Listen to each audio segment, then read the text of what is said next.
Day 3. I think I'm rolling a little bit better here. This video blog stuff is a little difficult, but I just have to keep telling myself it's like talking to myself, and I do that all the time. So, day 3, meditations from the mat, Rolf Gates.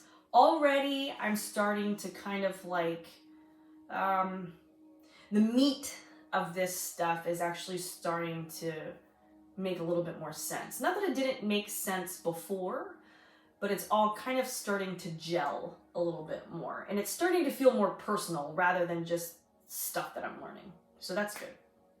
So day 3. I love, so at the top of all of these days, there's like a little quote at the top. And I love that on day 3 is a line from an Eagles song, a song by the Eagles, if you guys didn't understand what I just said there, because I kind of tripped over that. Everything all the time.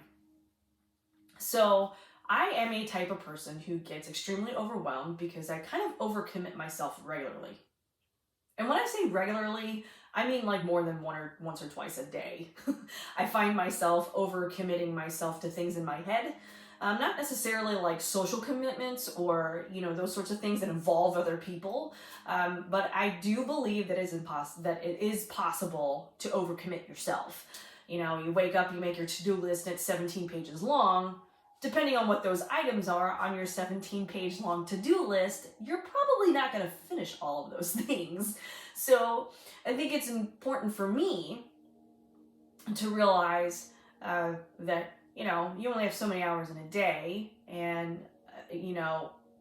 overcommitting needs to look different for me in a day, especially if I'm not working as much as I used to. I find myself with all of this extra time, and I feel like I've got to jam it full of all this stuff. So everything all the time on day 3, third day of January of 2021, everything all the time sounds very familiar to me. It sounds very kind of like, here's my life, everything all of the time.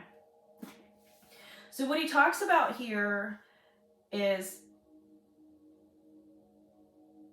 the non-linear approach to the 8-limb path. Now, when we talk about the 8-limb path, we talked about this before in the previous blog post, that, the 8-limb path is the 8 things that every yogi, Patanjali said in his book of the Path of Yoga, that, these are the things that yogis have to embrace, practice. And by practice, he does mean practice, not, master and move on with life.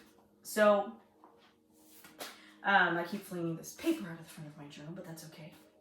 So the 8 limbs, we talked about the yamas and niyamas. To me, nothing is linear.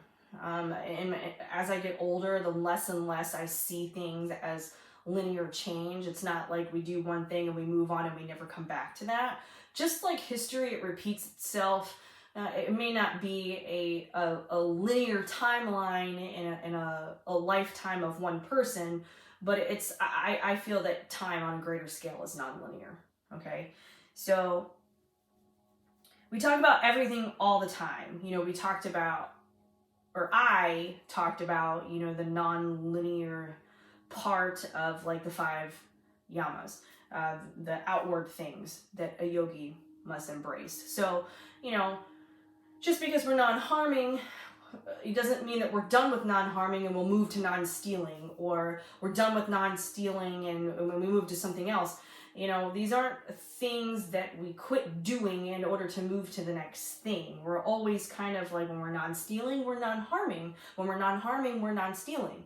So it's like everything all the time. And when you start to learn about this stuff, I know my own journey, when I started to learn about this kind of stuff, it was like, we got to do everything all the time. So then that type A part of me clicked in and was like, you got to do all the stuff all the time. So every single time I did something, I was thinking about all of the yamas and niyamas, and I get overwhelmed. It's kind of like that 17-page to-do list. What the heck do you do with that? It's so easy to get overwhelmed when you think about doing all of the things all of the time. So by meditating on this today, it's kind of like I walked myself through this thing where I was just like, oh my God, overwhelmed, all the things all the time. And I was like, okay, well, wait. let's stop for a second and just like really think about this. You know, all the yamas and niyamas kind of like have their fingers in each other. They're all related to each other. And, you know, really, if you're non-stealing, you're non-harming by default.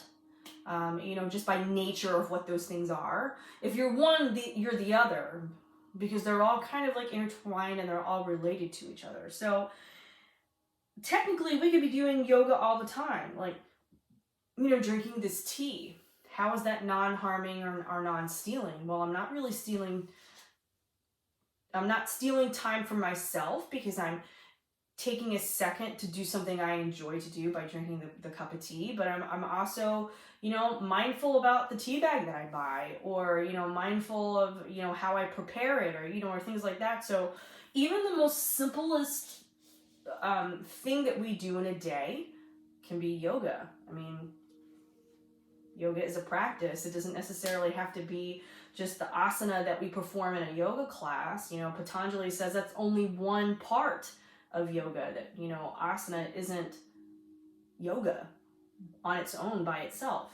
So coming from this overwhelming thing of, you know, everything all the time, it can be overwhelming, but there's also simplicity in knowing that yoga can be the common thread in everything. So we're always doing everything all of the time. We're always thinking about the 5 yamas and the 5 niyamas and how they're integrated in our entire lives.